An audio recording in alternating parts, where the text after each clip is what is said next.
Bueno, la subasta notarial es una novedad que se ha introducido ahora últimamente, están regulados los artículos 72 y siguientes de la ley del notariado,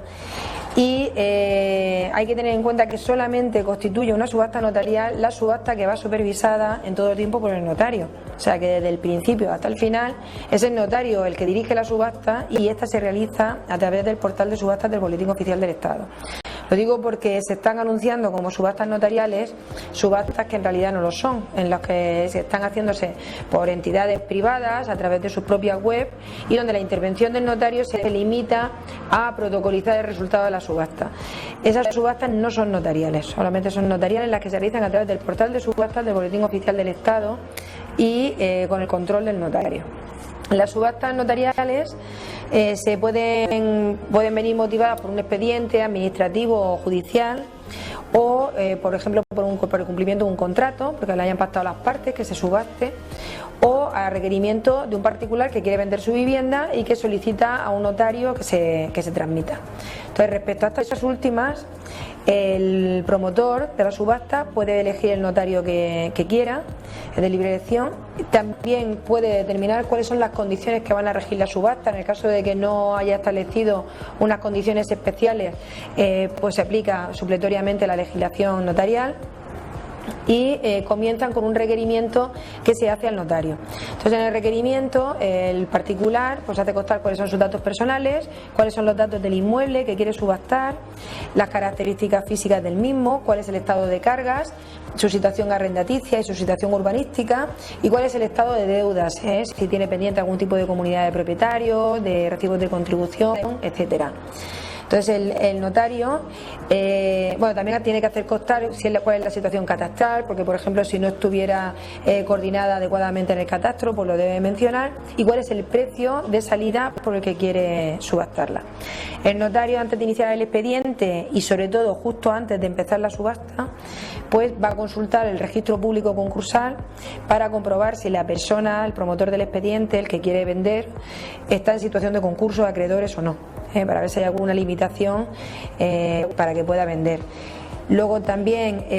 hace una consulta al registro de la propiedad, solicita una certificación de dominio y cargas para comprobar cuál es la situación registral del inmueble y lo comunica también al portal de subastas, porque el portal de subastas lo que hace entonces es asignarle una dirección de correo electrónico a través de la cual se va a articular las pujas y el mecanismo de la subasta.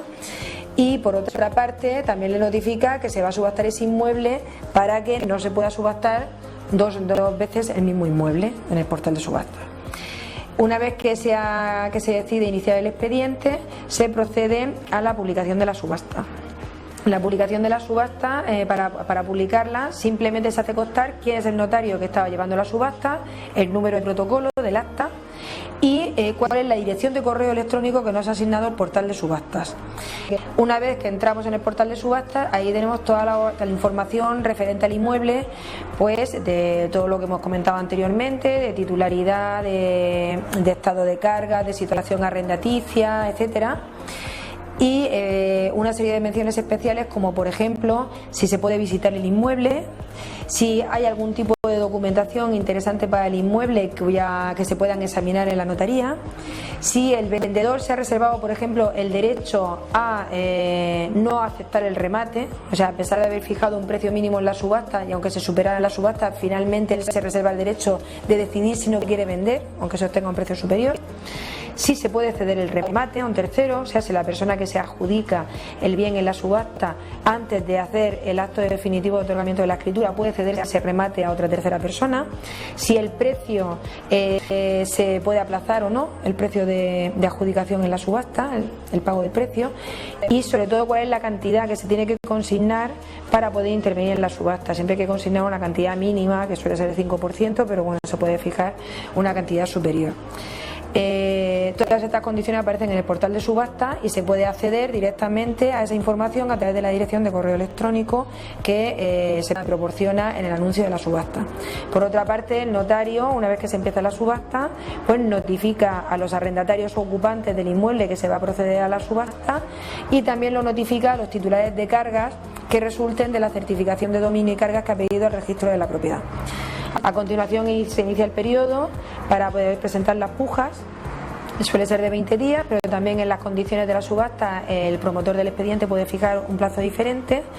Y una vez transcurrido ese plazo, pues el notario comprueba en el portal de subastas qué pujas han presentado y cuál de ellas resultaría la adjudicataria del inmueble.